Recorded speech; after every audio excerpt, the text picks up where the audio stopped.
আন্তর্জাতিক মুদ্রা তহবিল IMF এর 5 সদস্যের একটি মিশনের সঙ্গে অর্থ উপদেষ্টা বৈঠকে বসেছেন। বৈঠকে বাংলাদেশে IMF এর চলমান ঋণ কর্মসূচি পর্যালোচনার পাশাপাশি নতুন ঋণ অনুমোদন নিয়েও আলোচনা হচ্ছে। এই বিষয়ে আরও জানাতে সচিবালয় থেকে যুক্ত হয়েছেন হাসিব বিল্লাহ। হাসিব, বৈঠকে ঋণ ছাড়ার কোন কোন বিষয় নিয়ে আলোচনা হতে পারে?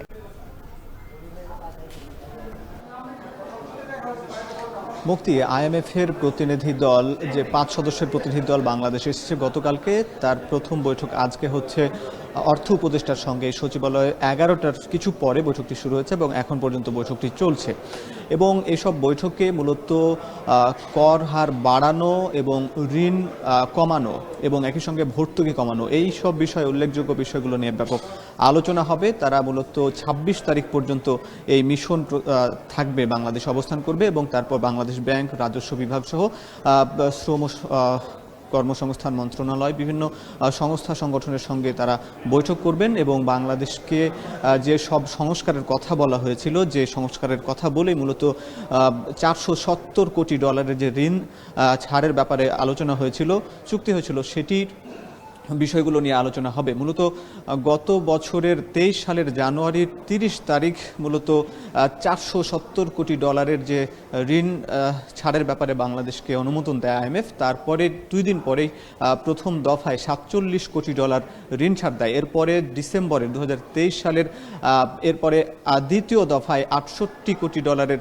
ঋণ ছাড় দেয় IMF। তারপরে এই বছরের জুনে তৃতীয় ধাপে মূলত তৃতীয় কিস্তিতে 115 কোটি ডলার ঋণ ছাড় দেয়। সব মিলিয়ে 3 কিস্তিতে বাংলাদেশকে ঋণ ছাড় দেয় 131 কোটি ডলার। কিন্তু এখনও কিন্তু প্রায় আরও 239 ডলারের ঋণ ছাড় বাকি রয়েছে। এটি 2026 সালের মধ্যে এই ঋণ ছাড় দিবে বাংলাদেশকে IMF।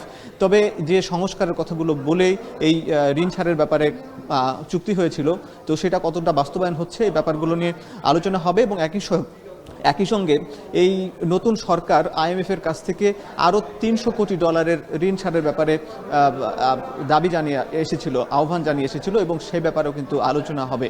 এবং একই সঙ্গে এই সরকারের যেন এই সরকারকে সহযোগিতা করতে এবং বাংলাদেশকে সহযোগিতা করতে IMF বাংলাদেশের মানুষের পাশে থাকবে, এমনটি জানিয়েছে IMF এর সংস্থার। এর আগেও IMF এর সংস্থার প্রতিনিধিরা বাংলাদেশকে অন্তর্বর্তী সরকারকে জানিয়েছে। এবং একই সঙ্গে আগামী যে অক্টোবর মাসের আমেরিকায় একটি বৈঠক হবে IMF এবং বিশ্ব ব্যাংকের বার্ষিক সম্মেলন, সেখানেও বাংলাদেশের এই ঋণ ছাড়ের ব্যাপারে আলোচনা হতে পারে এবং নতুন যে ঋণ ছাড়, যে 300 কোটি ডলার বাংলাদেশের এই আর্থিক সংস্কারের জন্য প্রয়োজন, এই ব্যাপারগুলো সেখানেও আলোচনা হবে। এবং এই যে IMF এর যে মিশন, এরা 26 তারিখ পর্যন্ত 30 তারিখ পর্যন্ত বৈঠক করবেন এবং তারপরেই মূলত শেষে আবার অর্থ উপদেষ্টার সঙ্গে বৈঠক করে তারা আবার ফেরত যাবেন।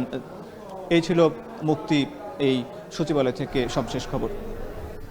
হাসিব বিল্লাহ যুক্ত ছিলেন সচিবালয় থেকে। দেখছেন